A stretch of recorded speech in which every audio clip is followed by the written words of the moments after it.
नमस्कार दोस्तों, मैं हूं शैलेंद्र कुमार प्रजापति और आप देख रहे हैं YouTube channel Awadh Hindi classes.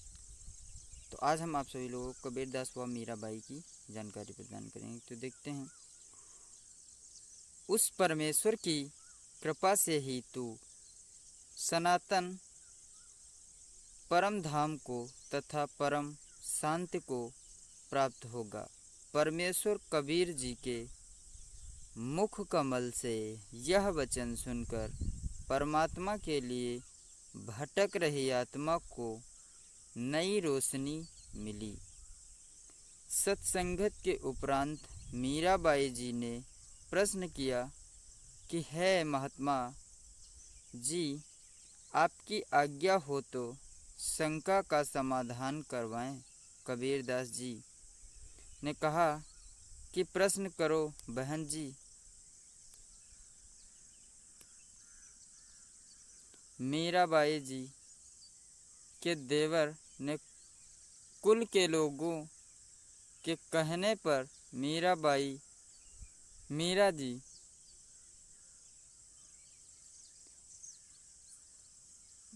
को मंदिर में जाने से मना किया, परंतु मीरा जी नहीं मानी, जिस कारण से देवर ने मीरा को मारने का पांड्यंत्र रचा।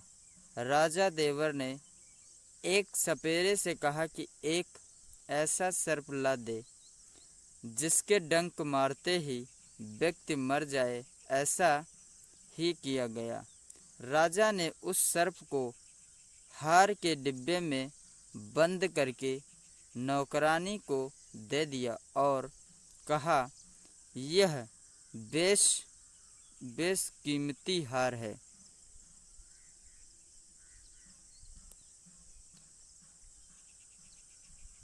मीराबाई का जन्म राजपूत जाति में होने के कारण घर से बाहर जाने पर प्रतिबंध था। फिर भी उनका विवाह धार्मिक राजा से हो गया। राजा ने मीरा को मंदिर में जाने से नहीं रोका, अपितु लोग चर्चा से बचने के लिए मीरा जी के साथ 3-4 नौकरानी भेजने लगा। कुछ वर्ष पश्चात मीरा जी के पति की मृत्यु हो गई। देवर राजगद्दी पर बैठ गया।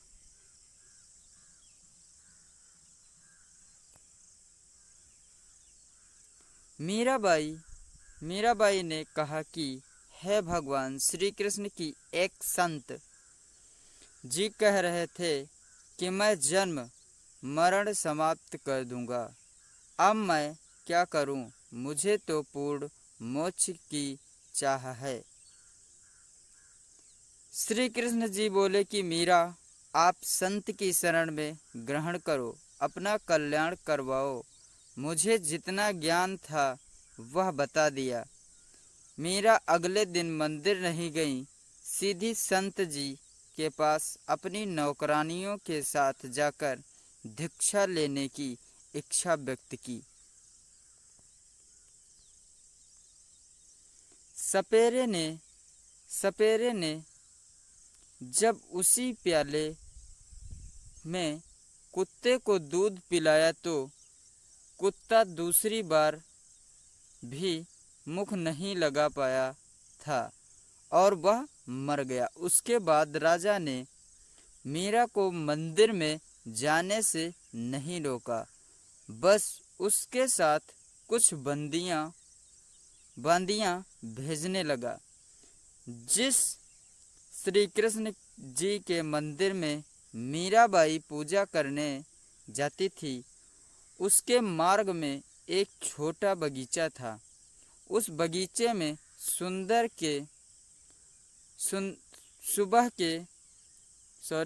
के समय परमेश्वर कबीर की तथा संत रविदास सत्संग कर रहे थे।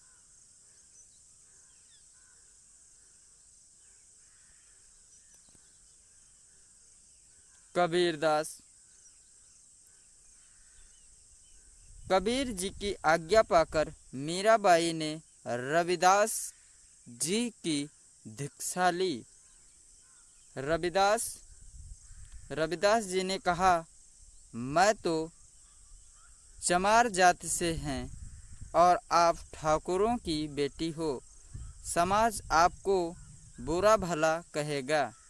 मीरा ने कहा, आप मेरे पिता और मैं आपकी बेटी, मैं और कुछ नहीं जानती। मीराबाई तन मन धन से भक्ति करने लगी।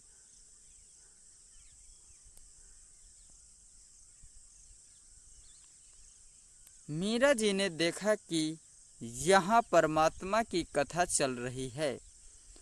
कुछ देर सुनकर चलते हैं। कबीर जी ने सत्संग में संक्षिप्त सदृष्टि रचना का ज्ञान सुनाया और कहा कि कृष्ण जी से ऊपर अन्य सर्वशक्तिमान परमात्मा है।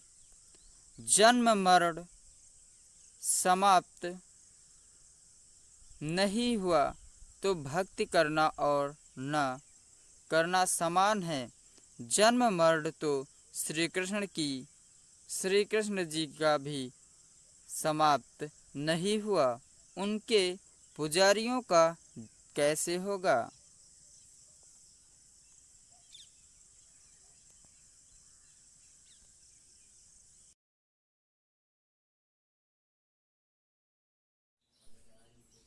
गीता अध्याय 2 श्लोक 12 अध्याय 4 श्लोक 5 अध्याय 10 श्लोक 2 में स्पष्ट कहा गया है कि हे अर्जुन, तेरे और मेरे बहुत जन्म हो चुके हैं। तू नहीं जानता, मैं जानता हूँ। इससे स्वसिद्ध है कि श्री कृष्ण जी का भी जन्म मरण समाप्त नहीं है, यह अविनाशी है। इसलिए गीता अध्याय 18 श्लोक 62 में कहा गया है कि हे भारत, तू सर्वभाषा से उस परमेश्वर की शरण में जा।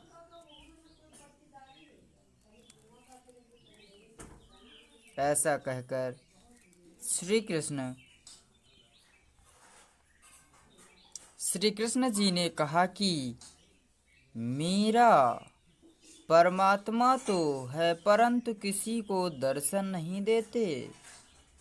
हमने बहुत समाधि व साधना करके देख ली है। मीरा जी ने सत्संग में परमात्मा कबीरदास जी से यह भी सुना था कि उस पूर्ण परमात्मा को मैं प्रत्यक्ष दिखाऊंगा। सत्य साधना करके उसके पास सतलोक में भेज दूंगा। मीराबाई जी ने भी श्री कृष्ण जी से प्रश्न किया कि क्या आप जन्म मरण समाप्त कर सकते हो। श्री कृष्ण जी ने कहा कि असंभव, ऐसा असंभव है। कबीरदास जी कहने लगे, कबीरदास जी ने कहा था कि मेरे पास ऐसा भक्ति मंत्र है जिससे जन्म मरण सदा के लिए समाप्त हो जाएगा, समाप्त हो जा सकता है या हो जाता है। वह परम धाम प्राप्त होता है जिससे विश्व में गीता अध्याय 15 श्लोक के 14 श्लोक में 15 अध्याय के 14 श्लोक में कहा है कि तत्व ज्ञान तथा तत्वदर्शी संत की प्राप्ति के पश्चात परम धर्म के उस परम धाम की खोज करनी चाहिए जहाँ जाने के प्रसन्नत साधक लौटकर संसार में कभी नहीं आते। उसी एक परमात्मा की भक्ति करो। ये कबीरदास जी कह रहे हैं। कबीरदास जी कहते हैं, कबीरदास जी ने कहा कि मीरा जी आप एक काम करो, भगवान श्री कृष्ण से ही पूछ लेना कि आपसे ऊपर भी कोई मालिक है। वह देवता है, कभी झूठ नहीं बोलेंगे। तो रात्रि में मीराबाई ने भगवान श्री कृष्ण की आवाहन किया तो त्रिलोकीनाथ प्रकट हुए। मीराबाई ने अपनी शंका समाधान के लिए निवेदन किया कि हे प्रभु, क्या आपसे भी कोई ऊपर भी कोई परमात्मा है? भगवान श्री कृष्ण ने कहा कि हमसे ऊपर तो ऐसा कोई नहीं है। तत्पश्चात राजा ने सोचा कि अब की बार इसको अपने सामने जहर पिला दूंगा। ऐसा उन्होंने विचार बनाया, नहीं तो सिर काट दूंगा। एक सपेरे से कहा कि भयंकर विष ला दे, जिसे पीते ही मीरा व्यक्ति मर जाए। ऐसा विष लाया गया। राजा ने मीरा को कहा कि अब ऐसे पी ले, अन्यथा तेरी गर्दन काट दी जाएगी। मीरा ने सोचा कि गर्दन काटने में तो पीड़ा होगी, जहर पी लेती हूँ। अर्थात मीराबाई ने जहर का प्याला पी लिया। मीरा ने परमात्मा को याद करके जहर पी लिया, लेकिन उन्हें कुछ नहीं हुआ। संत कबीर दास जी कहते हैं कि मीराबाई को परमात्मा कबीरदास जी ने सतनाम की दीक्षा दी। मीराबाई को वही रूप दिखाई दिया जिस रूप में संत रविदास जी के साथ सत्संग में मिले थे। मीरा जी का मानव जन्म अब वर्तमान की भक्ति युग में होगा। तीनों नाम दीक्षा मिलेगी। मोक्ष उसकी मर्यादा पर निर्भर करेगा। यदि आत्मविश्वास के साथ मर्यादा में रहकर तीनों नाम का जाप करती रही तो मोक्ष निश्चित रहेगी। ऐसा कबीरदास जी कहने लगे। मीराबाई पहले दिन में सत्संग में जाती थी, फिर रात में भी जाने लगी। राणा जी ने मीरा की माता को बुलाया। जो राजा थे उन्होंने अपनी पत्नी को बुलाया और राणा जी ने मीरा की पत्नी को बुलाया। मीरा को समझाने के लिए कहा गया कि मीरा की माता ने उन्हें सत्संग में जाना बंद करने के लिए कहें। ऐसा राजा ने कहा मीरा की माँ से। मीरा ने सत्संग में जाना नहीं छोड़ा। देवर के अत्याचारों से परेशान होकर घर को त्याग कर वृंदावन में चली गईं। मीराबाई जी वृंदावन में चली गईं और अपना वहीं स्थान बना लिया। तत्पश्चात संत रविदास व कबीरदास जी, महात्मा जी, आज तक मैंने किसी से नहीं सुना कि श्री कृष्ण जी से ऊपर भी कोई परमात्मा है। तब कबीरदास जी ने कहा कि देवी पुराण के तीसरे स्कंद में श्री विष्णु जी यह स्वीकारते हैं कि मैं विष्णु, ब्रह्मा और शंकर, नासवान है हमारा आत्म अविभाव, तिरोभाव, जन्म मरण होता है। मीराबाई बोली कि हे महाराज जी, भगवान श्री कृष्ण मुझे साक्षात दर्शन देते हैं। ऐसा कहकर मीराबाई जी, मेरे बेटे का जन्मदिन है। दूर दूर के रिश्तेदार आए और मीरा को कहा दे कि सुंदर कपड़े पहनकर इस हार को गले में पहन लें, मेरी इज्जत का सवाल है। नौकरानी ने मीरा को वह डिब्बा दे दिया और राजा का आदेश सुना दिया। मीरा ने बंदी के सामने ही उस डिब्बे को खोला। उसमें सर्प के स्थान पर हीरे मोतियों से भरा हार निकाला। मीराबाई ने विचार किया कि यदि मैं हार नहीं पहनूंगी तो व्यर्थ झगड़ा होगा, मेरे लिए तो यह मिट्टी है। यह विचार करके मीरा जी ने हार गले में डाल दिया। राजा का उद्देश्य था कि इस अवसर पर सर्प से डसने से मीरा मर जाएगी तो सबको विश्वास हो जाएगा कि राजा कोई हाथ नहीं विश्वास हो जाएगा कि राजा कोई हाथ नहीं है, राजा का कोई इसमें हाथ नहीं। वह रिश्तेदारों सहित मीरा के पास गया तो मीरा के गले में सुंदर हार देखा और बौखला गया।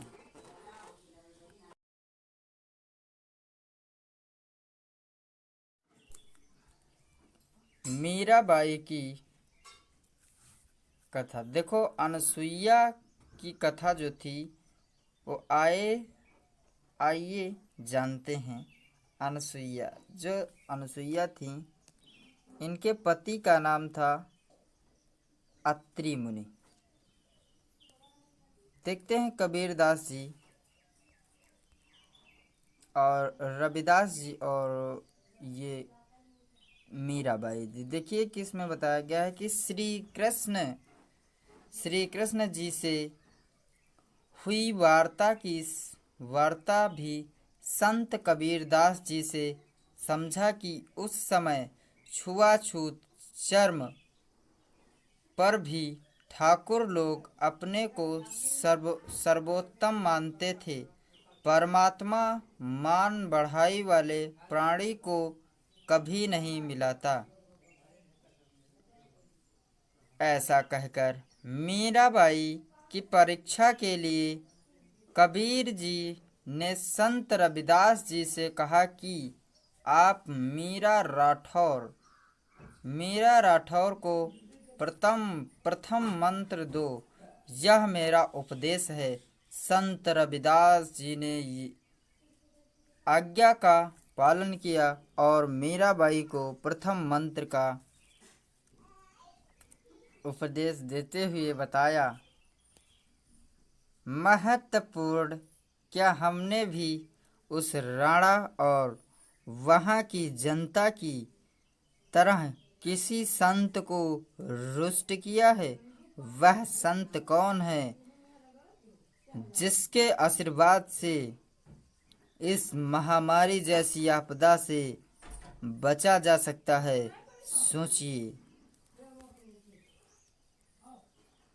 राणा के अत्याचारों से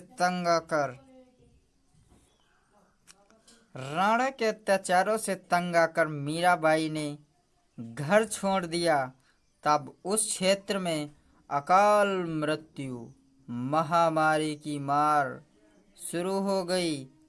ज्योतिषी ऋषि ने बताया कि यहाँ से कोई संत रुष्ट होकर चले गए हैं, वहाँ वापस आ जाए और दया करे तो ठीक हो सकता है।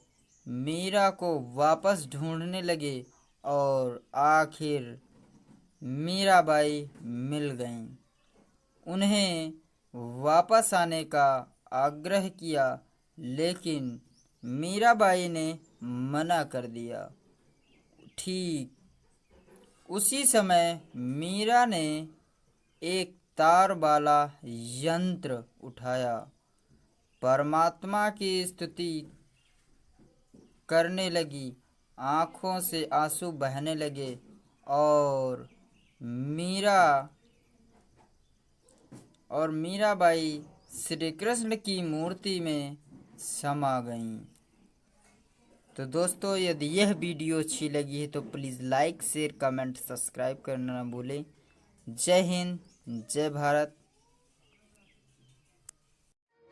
वृंदावन का कृष्ण कन्हैया सबकी आंखों का तारा। वृंदावन का कृष्ण कन्हैया सबकी आंखों का तारा। मन ही मन क्यों जले राधिका, मोहन तो है सबका प्यारा। वृंदावन का कृष्ण कन्हैया सबकी आंखों का तारा। वृंदावन का कृष्ण कन्हैया सबकी आंखों का तारा। मन ही मन क्यों जले राधिका, मोहन तो है सबका प्यारा। वृंदावन का कृष्ण कन्हैया सबकी आंखों का तारा।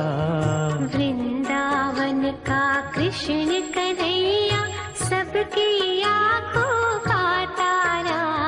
मन ही मन क्यों जले राधिका, मोहन तो है सबका प्यारा। वृंदावन का कृष्ण कन्हैया सबकी आंखों का तारा।